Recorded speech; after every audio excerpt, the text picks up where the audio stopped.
sakit.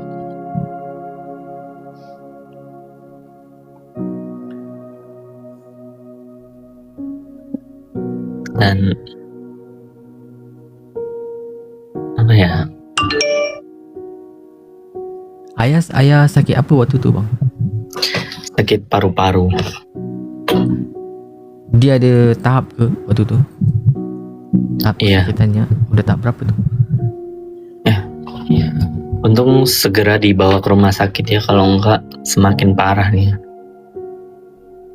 Jadi waktu itu udah 1 minggu di rumah sakit yang pertama, tapi nggak ada kemajuan, malah semakin buruk. Dan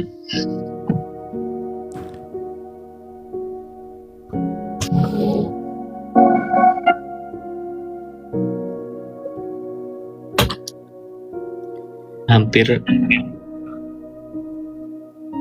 ayah udah pamitan waktu itu, pamitan pada aku, ada ibuku, ada kakakku yang waktu malam itu jaga. Saya faham rasa tu. Udah pamitan, ajalnya udah dekat kata dia.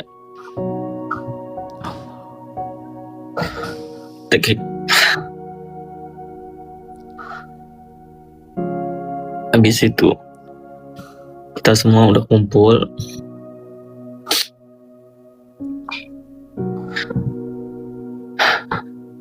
Ketika kayak dunia runtuh gitu, nggak tahu mau ngapain.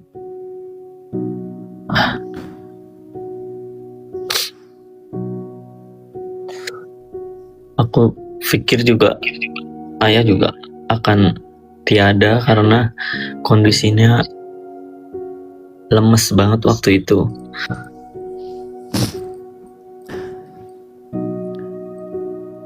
Dan besok paginya kita cari rumah sakit yang lain untuk dipindahkan karena di rumah sakit itu nggak ada kemajuan. Dan alhamdulillah di rumah sakit kedua beliau ada kemajuan. Waktu itu, itulah titik terendah dalam hidup aku. Dan nggak bisa ngapa-ngapain, nggak bisa kerja pun, nggak bisa berpikir jernih juga. Takut kehilangan. Itu aja. Dan setelah 1 bulan dirawat di rumah sakit, alhamdulillah beliau sembuh. Dan selama itu pengobatan 6 bulan, terus kontrol selama 6 bulan ke rumah sakit. Dan alhamdulillah sekarang beliau udah sehat. Alhamdulillah. Saya faham perasaan abang waktu berada di titik terendah tu. Ialah orang yang kita mengharapkan ada di sisi kita. Kita lagi memerlukan sosok seorang keluarga, bapa untuk menemani kehidupan kita. Tapi bila dah berada di situasi tersebut dengan semua segala kerja, mesti udah nggak fikir bang kan? Iya. Udah nggak tahu mau ngapain gitu, udah nggak tahu.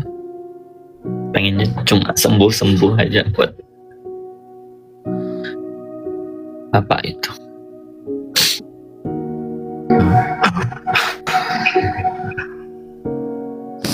Menyentuh hati semua. Jangan sedih guys. Ini sedikit perkongsian daripada Mas Adi di titik terendah beliau. Semoga ortu kalian semua panjang umur, sehat-sehat selalu. Amin. Amin. Amin ya rabbal alamin.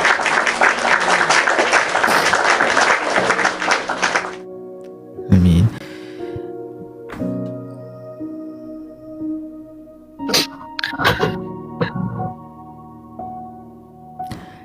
InsyaAllah abang.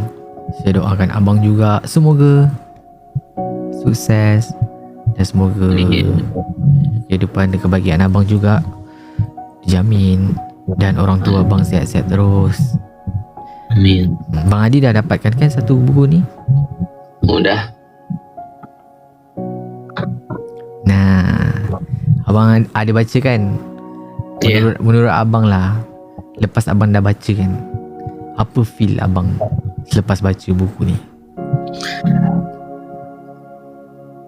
Feelnya itu pertama-tama ini kan buku dari papa dari Malaysia.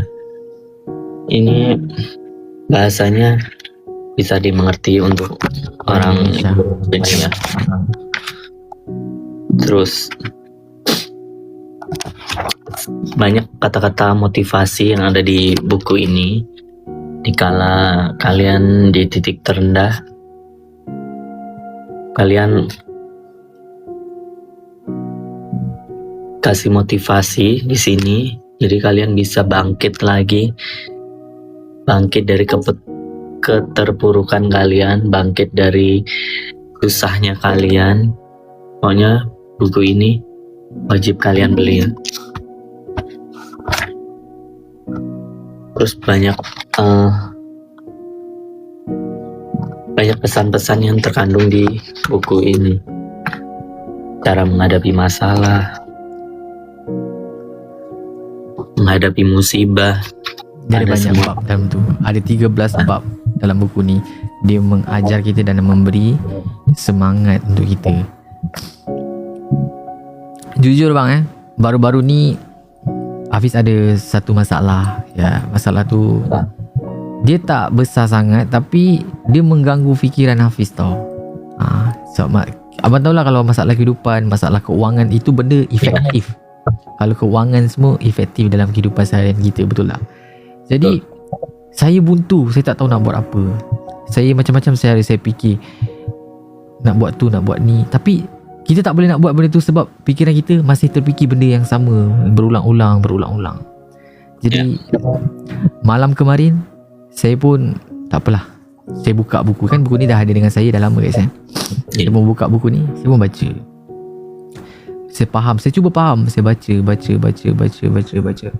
Sampai ada satu ayat tu, sampai sekarang saya ingat ayat tu. Dari satu word kat dalam ni yang korang akan ingat dan korang akan motivate diri korang sendiri bila dah baca.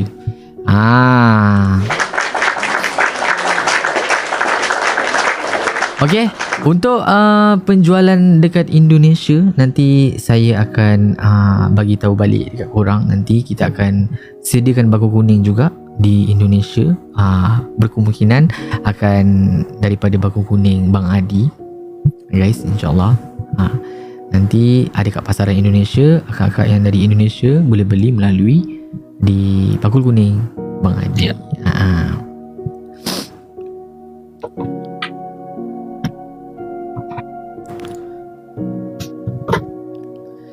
Abang Adi jangan sedih ya. Semangat. Kasih.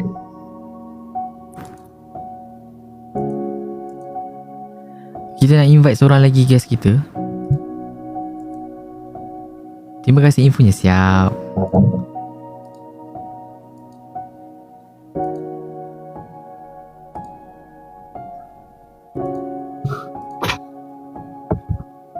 Buku ini tentang apa?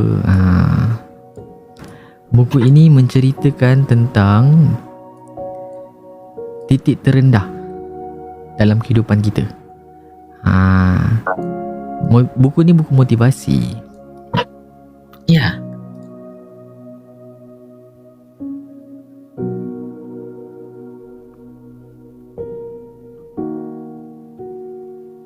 Betul kan?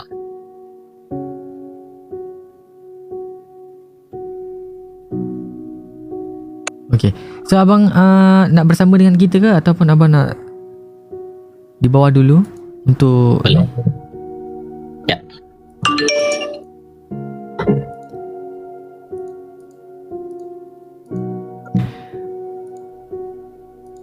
Kita tunggu guest kita je satu orang.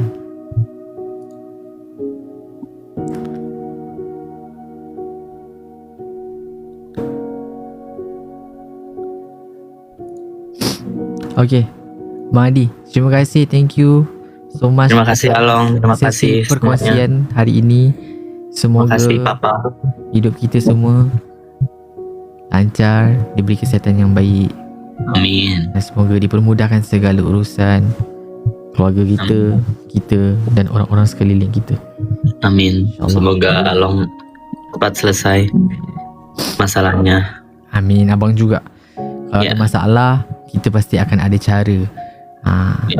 Kalau kita nak semangat, kalau kita nak semangat dalam kehidupan, teruslah membaca buku Ya. kalau berada di titik terendah. Papa, terima kasih banyak Pak. Guys, terima kasih banyak. Aku pamit dulu ya. Terima kasih. Thank you so much Bang Adi. Oh, dia kena seorang-seorang je. Kejap Itu dia guys, sedikit sebanyak pengalaman ataupun titik terendah yang diceritakan, yang di-share daripada Bang Adi. Okay guys, saya faham macam mana Bang Adi tu rasa. Seorang sosok ayah, bila dah pamit, bila dah minta kata-kata terakhir, kalau saya pun saya rasa saya akan down. Saya akan rasa macam, kenapa dia cakap dia nak pergi, kenapa dia cakap kenapa dia dah pamit, masih kuat lagi kok, masih ada lagi kok semangat. Kita akan berusaha, betul lah, kita akan berusaha cakap benda itu tidak benar, tapi perasaan dan hati kita waktu ketika itu hanya Tuhan saja yang tahu. Saya faham maksud Bang Adi tu. Okay, semua orang mesti akan ada kisah-kisah dia sendiri, betul lah guys. Tapi apapun, saya ucapkan semangat buat Mas Adi, jalani kehidupan dengan tabah, dan semoga sukses di dunia maupun di akhirat. Terima kasih sharingnya. Welcome. Okay, bismillah, kita ada guest kita yang kedua.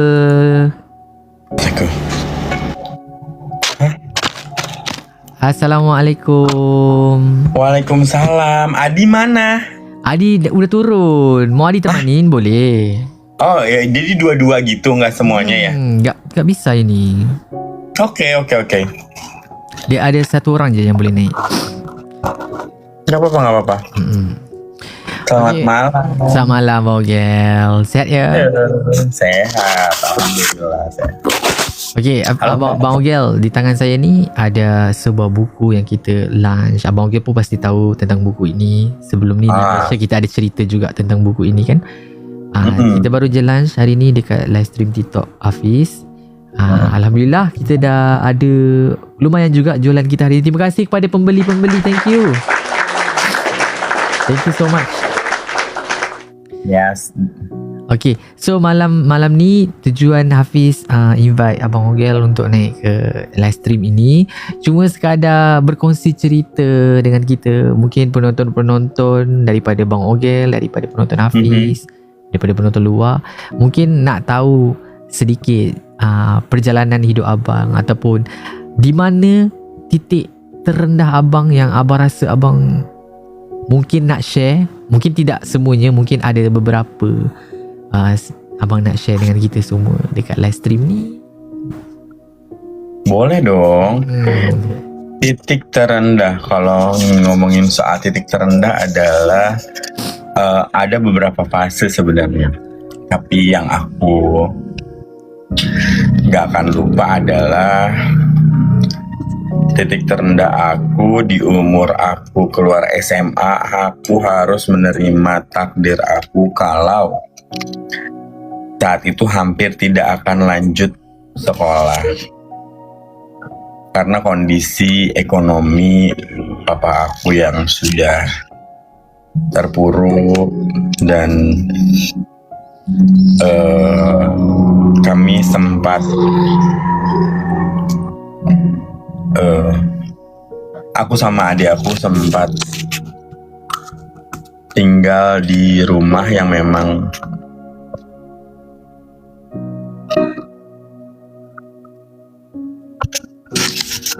Kalau mau tidur tuh kita along masih nggak ada lantai, Hah? masih tidak ada atap. Jadi benar-benar tembok dan lantai yang pasir. Ini nggak pernah aku share dimanapun. Malam hari ini spesial, aku pengen berbagi. Semoga dengan cerita ini orang-orang bisa bangkit lagi, bisa semangat lagi buat hidup. InsyaAllah, amin.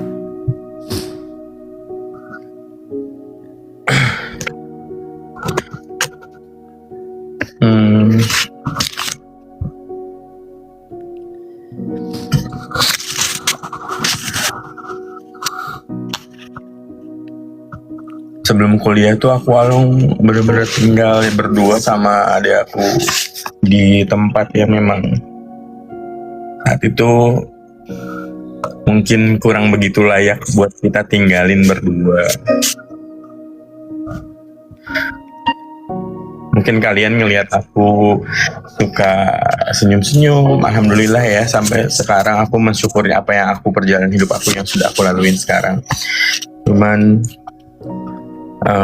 pada saat itu memang kita tidak ada pilihan lain selain kita berdoa dan bersyukur. Kalau boleh tahu time tu umur abang berapa? Lulus SMA. Ya, lulus SMA.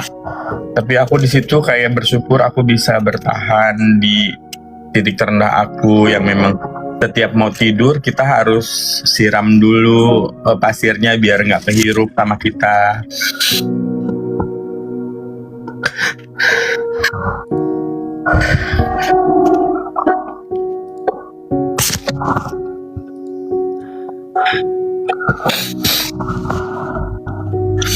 Aku sempat saat itu nggak akan lanjut kuliah. Cuman aku bertekad kayak aku harus sekolah, aku harus gimana pun aku harus merubah semua ini. Karena aku anak pertama dan aku benar-benar punya tanggung jawab yang besar gitu terhadap keluarga ini.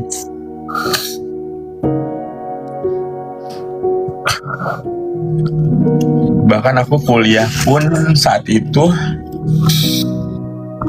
orang tuaku membiayai hanya cukup benar-benar untuk biaya kuliah dan sisanya aku bekerja.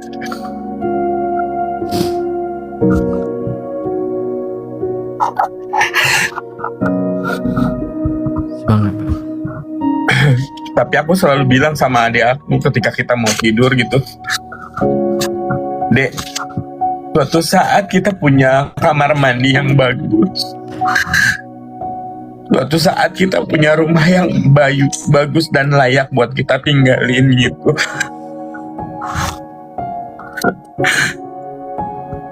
Suatu saat kita bisa merubah ini semuanya.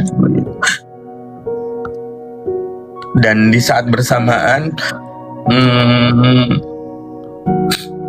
aku harus nanggung ternyata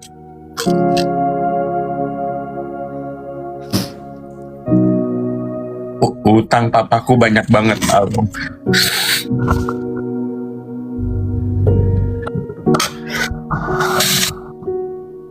Jadi aku sambil kuliah, aku kerja siaran radio di Bandung.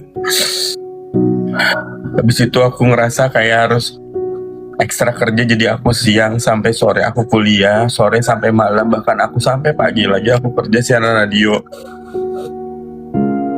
Di situ aku kayak ngerasa benar-benar paling titik terendah karena aku nggak bisa ngapa-ngapain, nggak bisa ngebantu orang tua, nggak bisa minimalnya aku hidup sendiri aja udah cukup buat aku.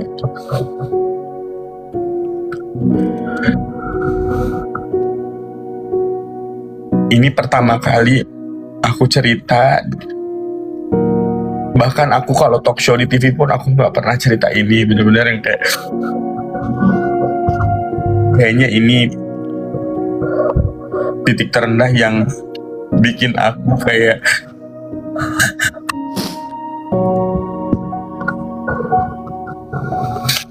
aku pengen sekolah, aku pengen kuliah, Makanya aku waktu itu ngambilnya D3. Jadi biar cepat lulus, aku bisa bayar utang-utang bapakku. Dan bener aja setengah hidup aku tuh, kalau boleh aku cerita,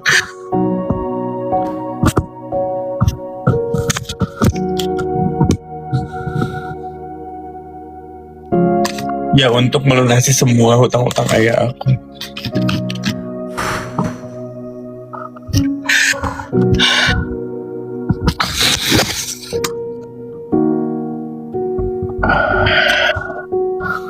Tapi aku bersyukur, maksudnya ya aku masih bisa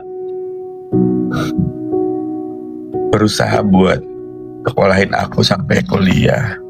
Di semester ketiga aku benar-benar kerja sampai akhirnya aku nggak minta uang buat hidup aku di Bandung.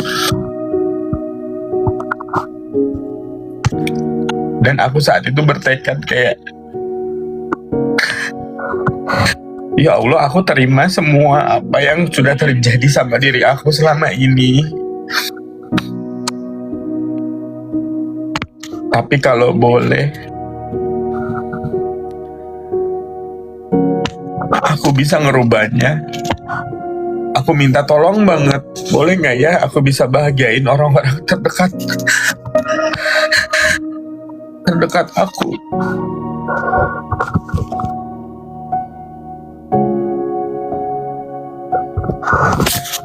Aku pengen punya rumah yang layak buat ditinggali sama keluarga aku gitu.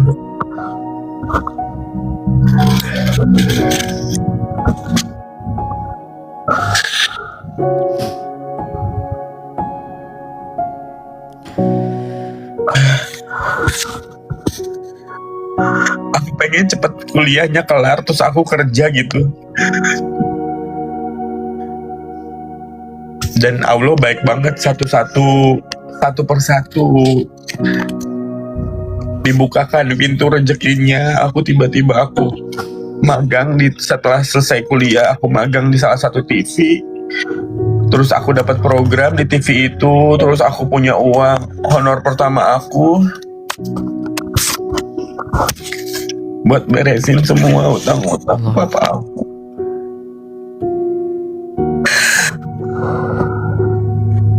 Setiap hari dulu aku ngerasa nggak aman, Along. Ada aja gitu yang ke rumah nagih, entah itu debt collector atau siapa gitu. Siapa? Dan semua aku yang ngadapin sama ada.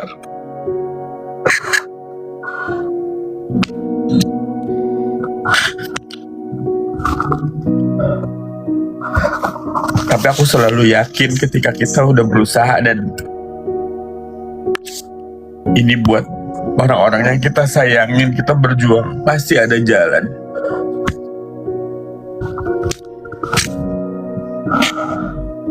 Berikan orang sabar.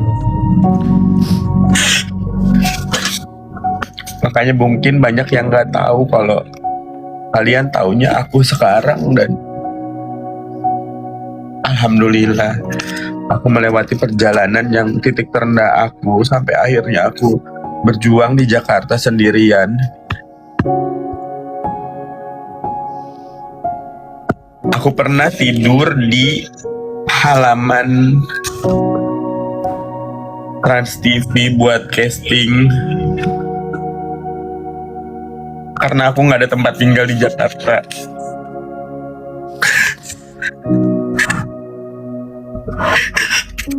Diusir satpam saat itu, tapi baik sih satpamnya. Maaf mas, nggak bisa tidur di sini gitu. Akhirnya aku pindah lagi. Allah. Sampai aku ketiduran di kamar mandi Trans TV.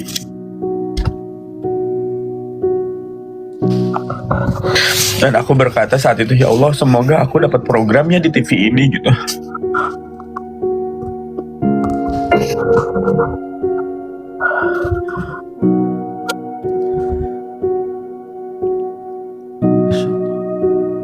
Dan Allah ngasih aku kesempatan buat ada program di situ, dan aku senang banget kayak pelan-pelan tuh aku berusaha buat bangkit, buat semua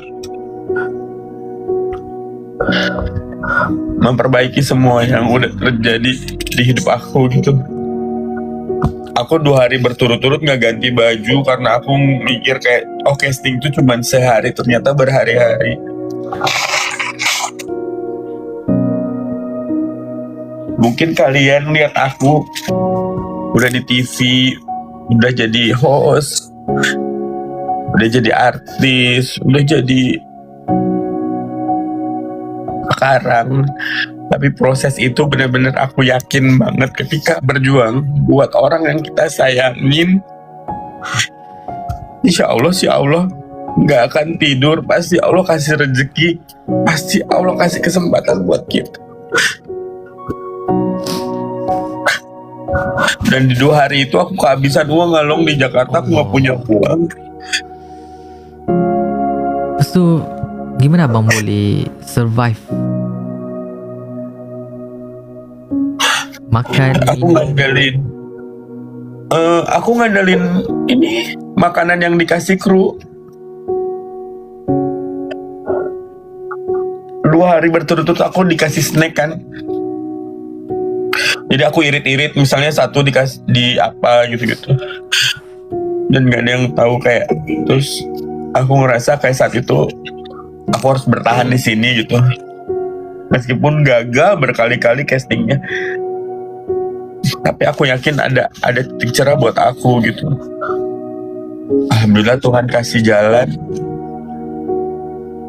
Aku bener-bener ketiduran di toiletnya Trans TV Along. Aku tiduran terus kayak kebangun, terus kayak ada yang ngetok-ngetok gitu-gitu. Sampai jam tu ya. Makanya aku selalu di hidup aku tuh kayak ngerasa aku harus selalu kerja keras, aku harus selalu kerja keras, itu nggak boleh. Semangat bang. Buah dari kesabaran semangat berjuang itu adalah Bang Ogil sukses. Betul. Seperti yang kita kenalin Bang Ogil, kalau you guys tengok kan, dia ni seorang yang wataknya sangat ceria. Watak dia tak pernah ada masalah, tak pernah rasa kecewa. Tapi sebenarnya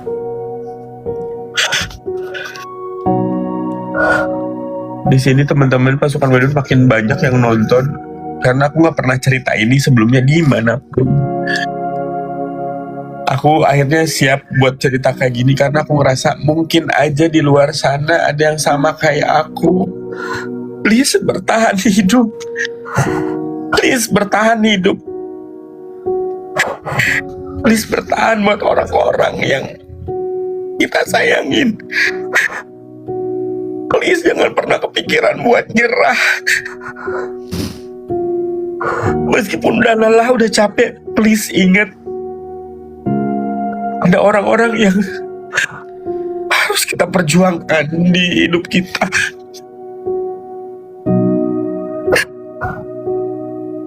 Makanya aku suka gak tega Alom kalau ada yang,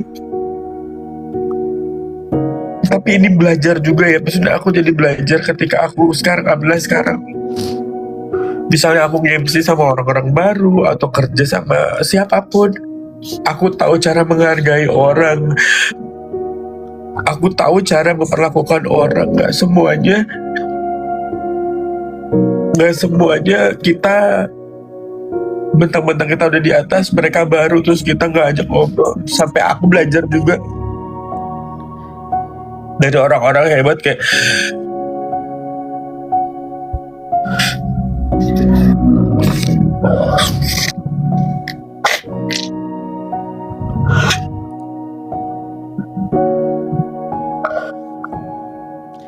dan saatnya aku harus share sama teman-teman karena menurut aku kayak semoga ada kok pasti di titik terendah kalian lagi capek, lagi bekerja, lagi nggak tahu harus ngapain.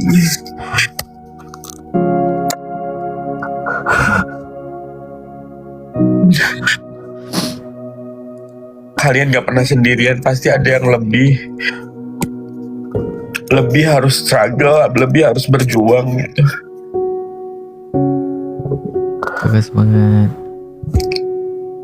Semoga yang dengerin malam ini, aku nggak pernah cerita, teman-teman tetap semangat ya, tetap berjuang, tetap menjadi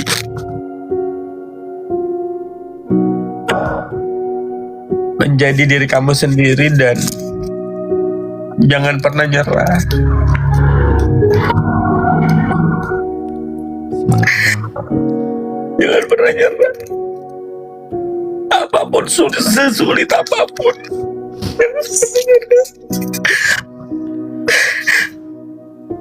Dan aku yakin ada orang-orang baik yang bakal nolong kita.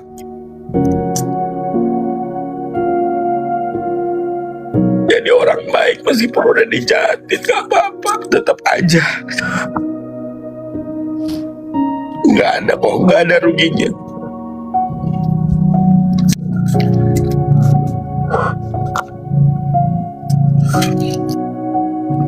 Makanya sempet kemarin, kenapa sih kau kok cepet nangis kalau ada kebahagiaan yang datang? Karena aku tahu begitu sulitnya aku dulu, dan alhamdulillah sekarang aku dikelilingi orang-orang baik.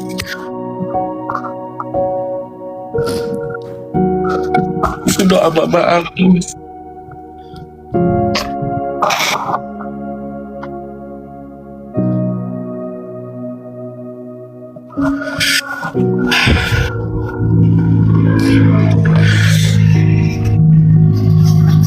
Dan aku selalu yakin pasti akan ada jalan buat kita yang selalu berjuang dan punya mimpi besar. Dulu tuh aku cuma punya harapan dan mimpi besar.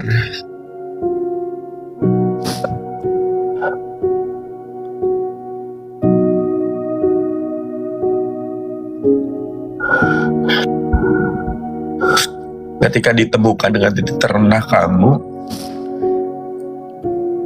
kalau aku selalu ingat, kita nggak akan mulai dari nol.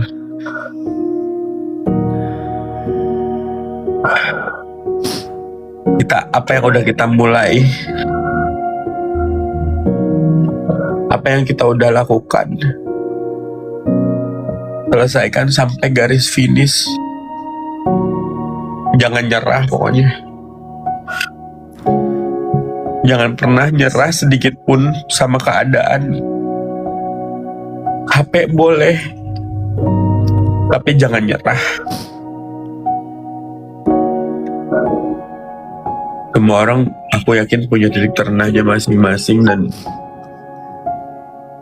caranya juga bisa dilewatin dengan cara masing-masing. Betul.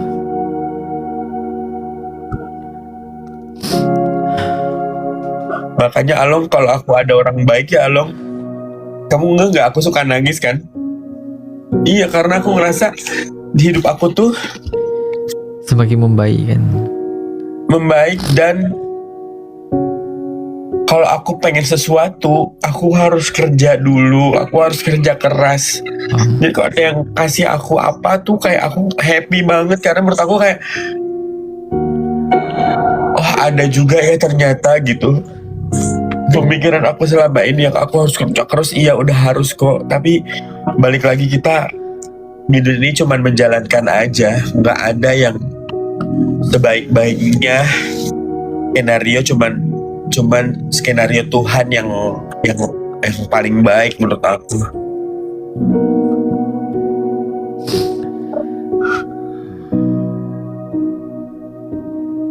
Sabar ya. Saya sempat menangis juga waktu ada satu, kita time tu lagi tengah bercuti, Bang Ogil pun ada menceritakan tentang hal ini juga. Saya sempat menangis juga bila Bang Ogil cerita. Saya macam terkejut, saya macam unexpected, sebab apa yang saya kenal Bang Ogil ni sebenarnya di sudut titik terendah dia tu sebenarnya sangat Sampai saya pun rasa macam kalau aku jadi Bang Ogil, aku nggak bisa ni, aku nggak boleh ni harungin ini, nggak bisa. Aku bukan orang yang kuat macam Bang Ogil.